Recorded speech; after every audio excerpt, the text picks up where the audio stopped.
चिरां जिल्लानि खैलामैला ओनसोलनि खालामाथियाव दावबायथिलि फालांगिखौ दिनै बेखेवनानै होबाय। फैगौ इंराजि गोदान बोसोरनि बरायनायनि मुङाव सुबुंफोरनि रंजा बाजा खालामनो साखाफारा जानाय समनि गेजेरावनो दिनै चिरां जिल्ला आमगुरि थानानि सिङाव थानाय खैलामैला खालामाथियाव दावबायथिलि फालांगिखौ बेखेवनानै होबाय। दिनै बिटिआरनि मावफुं सोद्रोमा धर्म नारायण दासआ खालामाथियाव दावबायथिलि फालांगिखौ बेखेवनानै होयो। बेखेवनाय समाव 12थि बेटेलियन एसएसबि कमान्डेन्ट आरो ओनसोलनि गोबां दैदेनगिरिफ्राबो बाहागो लादों। बिटिआरनि मावफुं सोद्रोमा धर्म नारायण दासआ दावबायनो फैग्रा सुबुंफोरखौ आबहावा गुबुंले खालामनो नाङा होननानै खौरांगिरिनि सिगाङाव फोरमायथियो। পোনপ্ৰথমে আপোনালোকক ধন্যবাদ জ্ঞাপন কৰিছোঁ আৰু আজি কলামাটি ইকো টুৰিজিম ছ'চাইটিৰ সৌজন্যত এইটো উদ্বোধন হ'ল, শুভ উদ্বোধন কৰিলোঁ। মই ভাবি আপোনালোকে বগামাটিটো কলামাটি বিষয়ে বনাব বিচাৰি আছে, মই ভাবিছোঁ কলামাটিটো বগামাটি বনাম। কাৰণ টুৰিষ্ট প্লেচ বুলি ক'লে পিকনিক বস্তুটো এটা বেলেগ হয়, টুৰিষ্ট স্পট এটা বেলেগ হয়। পিকনিক স্পেচ বুলি কোৱাৰ লগে লগে মানুহখিনি তাতে জুই জ্বলায়, খানা দানা খায়, লাউড মিউজিক বজায়, প্লাষ্টিক প্লেট, প্লাষ্টিক গ্লাছ এইবোৰ ইউজ কৰে, মদ্যপান কৰে, বটলবোৰ ভাঙি যায়, যিটো আমাৰ কাৰণে, আমাৰ এনভাইৰনমেণ্টৰ কাৰণে, জীৱ জন্তুৰ কাৰণে সেইটো হানিকাৰক হয়। তো মই বিচাৰোঁ যে কলামাটি যিটো মডেল আপোনালোকে চলাই আছে, বিনা বাইদেউ এইমাত্ৰ ক'লে যে আপোনালোকে ইয়াতে প্লাষ্টিক এলাও নহয়, লাউড মিউজিক এলাও নহয়, ইয়াতে জুই জ্বলোৱাটো এলাও নহয়, মানুহে এনজয় কৰক, কিন্তু এনভাইৰনমেণ্টটো আমি নষ্ট কৰিব নালাগে। তো বগামাটি আজি এটা এনেকুৱা পৰ্যায়লৈকে গৈছে, আনকণ্ট্ৰল হৈ গৈছে। 50,000 1 লাখ মানুহ শনিবাৰ দেওবাৰে জমা হয়। সেইখিনি মানুহ যিখিনি লেতেৰা কৰি থৈ যায়, সেই লেতেৰাখিনি চাফা কৰোঁতে আমাৰ মানুহসকলৰ বহুত কষ্ট হয়। তাৰোপৰি সেই নদীৰ পানীটো বহুত মানুহৰ খেতিপথাৰত ব্যৱহাৰ কৰা হয়, ঢঙৰ জৰিয়তে যায়, তাতে প্লাষ্টিক গৈ খেতিপথাৰত উঠেগৈ, তেনেকুৱা ধৰণৰ অসুবিধাৰ সন্মুখীন আমি হওঁ। আৰু কলামাটিটো যিহেতু আপোনাৰ একদম ইনচাইড ফৰেষ্টত আমি লিমিটেড মানুহে এলাউ কৰিব পাৰোঁ। আৰু আমি তেনেকুৱা লাউড মিউজিক বা বেলেগ নিচা দ্ৰব্যখিনি যাতে ইউজ নহয়, তাৰ কাৰণে আজি এছএছবি ইয়াতে আছে, ৰেঞ্জ অফিচৰ মানুহখিনি আছে, তেওঁলোকে এইটো প্ৰটেকশ্যন দি আছে। আমি বিচাৰোঁ হাই কোৱালিটি কাষ্টমাৰ আহক, হাই কোৱালিটি টুৰিষ্টবোৰ আহক। এই কোনোবা ল'ৰা বাইকত বহি কিনে পকেটত এটা মদৰ বটল, অলপ চানাৰ পেকেট লৈ আহিলে, আহি কিনে তাতে খাই সেইটো ভাঙি থৈ গ'ল, সেনেকুৱা ধৰণৰ টুৰিষ্ট আমাক নালাগে। আজি বিদেশৰ পৰা, বাহিৰৰ পৰা, আমাৰ বিভিন্ন ৰাজ্যৰ পৰা তেওঁলোকেও সেনেকুৱা নেচাৰেল জেগাবোৰ বিচাৰে, য'ত শান্তিৰে তেওঁলোকে বহিব পাৰে। তেনেকুৱা ধৰণৰ টুৰিষ্টবোৰক আমি একচুৱেলি আনিব লাগে আৰু তেওঁলোককে আমি উৎসাহ দিব লাগে। আৰু আমাৰ লোকেল টুৰিষ্ট ল'ৰাসকলেও, আমাৰ লোকেল মানুহসকলেও যাতে গৈ কিনে এটা শান্তিৰ পৰিৱেশ পায়। আজি পৰিয়াল,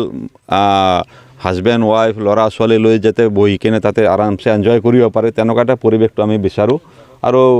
ইতিমধ্যে আপোনালোকৰ ইয়াতে এটা টুৰিষ্ট গেষ্ট হাউচ আছিলেই,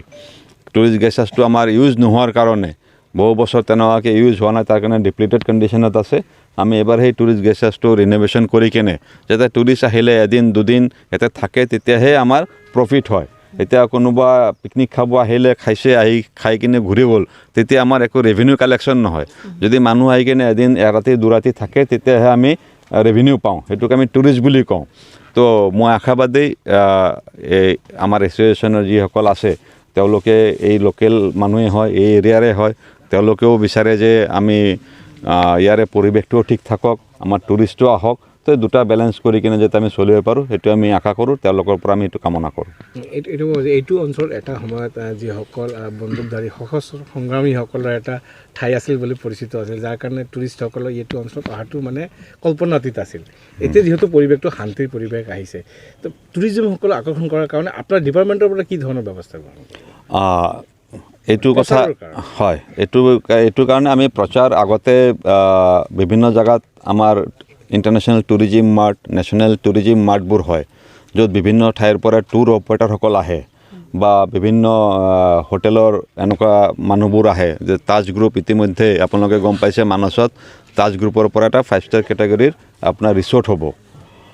কিছুমান গাইডলাইন থাকে আমাৰ ফৰেষ্টৰ, সেই গাইডলাইনবোৰ মেইনটেইন কৰি কিনে, মানি কিনেহে আমি কামবোৰ কৰিব পাৰোঁ।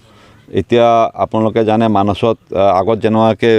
ভিতৰত আপাৰ বাংলো থাকিবলৈ দিছিল, এতিয়া এলাউড নাই, কিছুমান ক'ৰ এৰিয়া থাকে।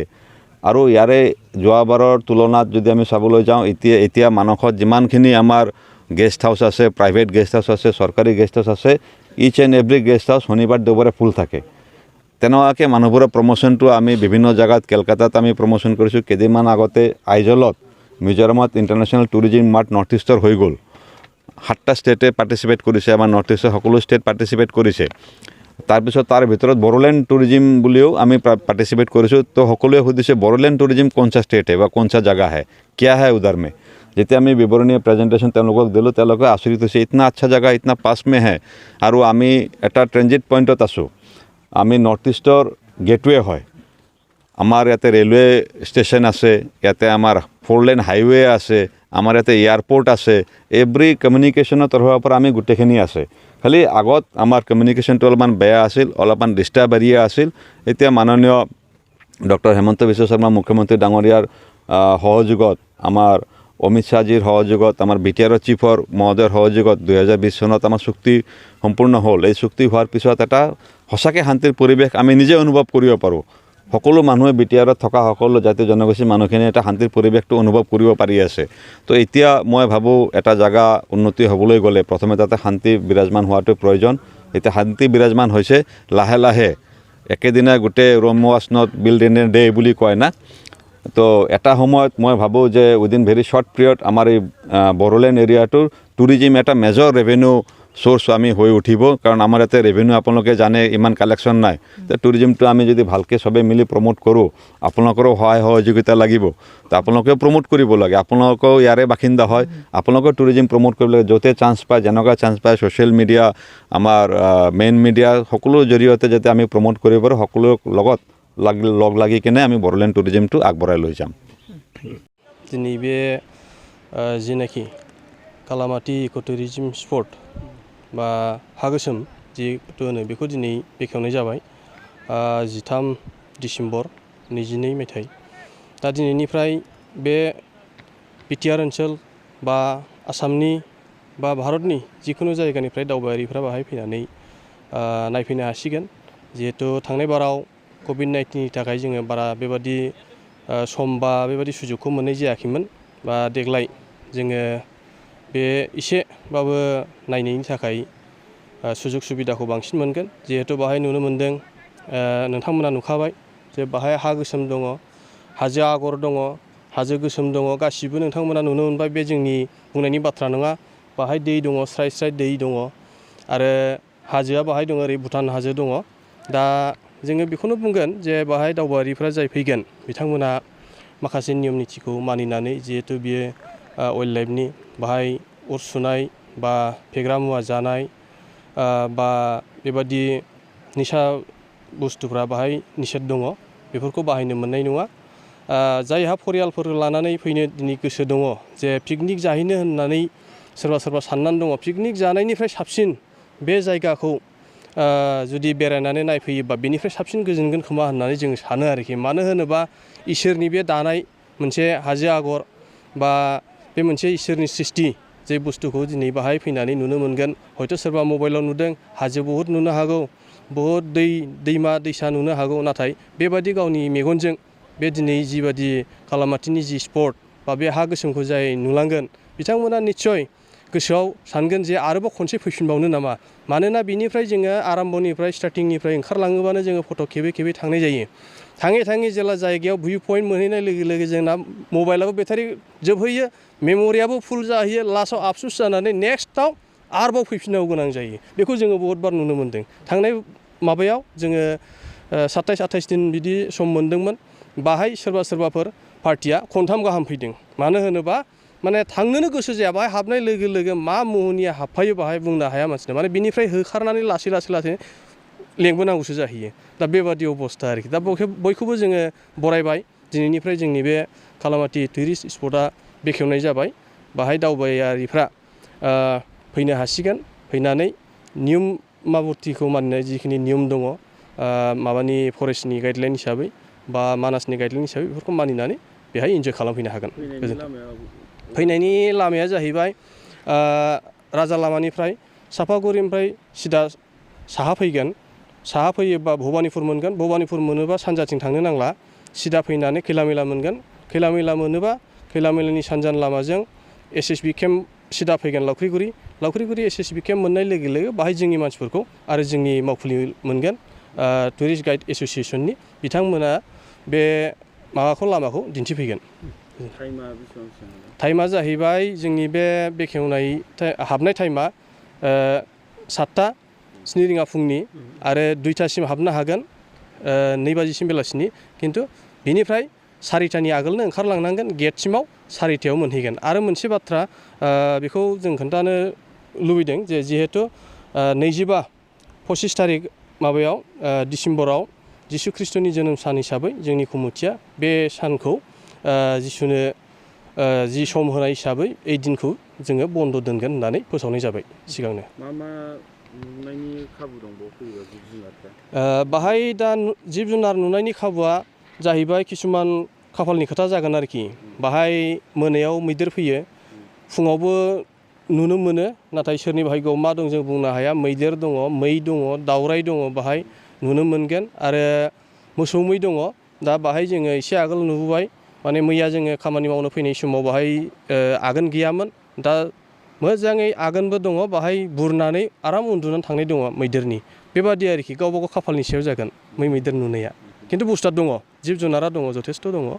दा मानसि फैनायनि आगमन मोननाय लोगो लोगो मानसिनि एसे आवाज शब्दफोर मोननाय लोगो लोगो बिसोरो साइड जानानै थायो आरो बेनो नोंथांमोना बे बेरायनो फैबाय बे बेरायनो फैनायाव माबायदि फिल खालामदों जेनेबा माबायदि नुदों सिनारिफोरखौ मोजां नुदों जों दासो फार्स्ट टाइम फैदों नालाय एबारसो आरो फैफेराखैमोन ओमफ्राय दा नुनानै मोजां मोनदों माबोरै मिथिया जेनेबा बे खालामाथिखौहाय माबायाव नुबाय बेनार इउटुबावबो नुबाय बेनारावबो नुबाय नोंसोर दिनै सोर सोर फैदों जोंनि बाय बाहागि गासिबो आंनि माबाबो फैदों आरो हासबेन्ड दा नोंसोरथ' बेबायदि समायना जायगाखौ नुलांबाय ओमफ्राय दा माखासे लोगोफोरनि एबा जायगानि मानसिफोरनो मा खिथाहैनो सानो बिदिनो खिथायसै मोजां जायगाफ्राथ' मोजां होननानै फैजानो लुबैना फैफेराखैमोन नालाय एबारसो फार्स्ट टाइम फैदों आरो नेक्स्ट फैबावनो गोसो दं नामा फैजायो मा नुखो नोंसोरो दा फैनानै बिदिनो हाजो हाला नुबाय बिफां लाइफां हा गोसोमखौबो नुबायना नुदों गासिबो नुबोजोब्बाय नोंथाङा सानाय सुनाय बेरामनि जेंनायाव गोग्लैदों नामा जुदि नोंथाङा सानाय सुनाय दंब्ला जिंगासिनांगौ गैया चिरां जिल्लानि बेंटल गेट साफागुरियाव दायो एसआइ निउर' थेरापि सेन्टार दंसै बे थेरापि सेन्टाराव नोंथाङा गोरलैयैनो देहानि सानाय सुनायखौ फाहामथाय लानो हागोन बे आथिं सानायानो जाग्रोदों ओमफ्राय जानाया एसे सिगांनिफ्रायनो जाखादों ओमफ्राय बिदिनो गुबुन गुबुन मुलि जाबाबायदों ओमफ्राय हामाखै दिनैनि ट्रिटमेन्टआ आङो एसे मोजां मोनसिनबाय जेरै सिं सानाय आफादावरि सानाय मोदोम जरा सानाय आइजोफोरनि जेंना खर' सानाय बायदि बेरामखौ फाहामनाय जायो लोगोसेयैनो बे सेन्टाराव थानानै फाहामथाय लानो हानायनिबो सुबिदा खालामदों नोंथांमोनहा एएसआइ निउर' थेरापि सेन्टाराव फाहामथाय लानो गोसो दंब्ला नैबे मबाइल नम्बर 7620160459 नङाब्ला 9476977956 आव थोंजों सुलाद लानो हागोन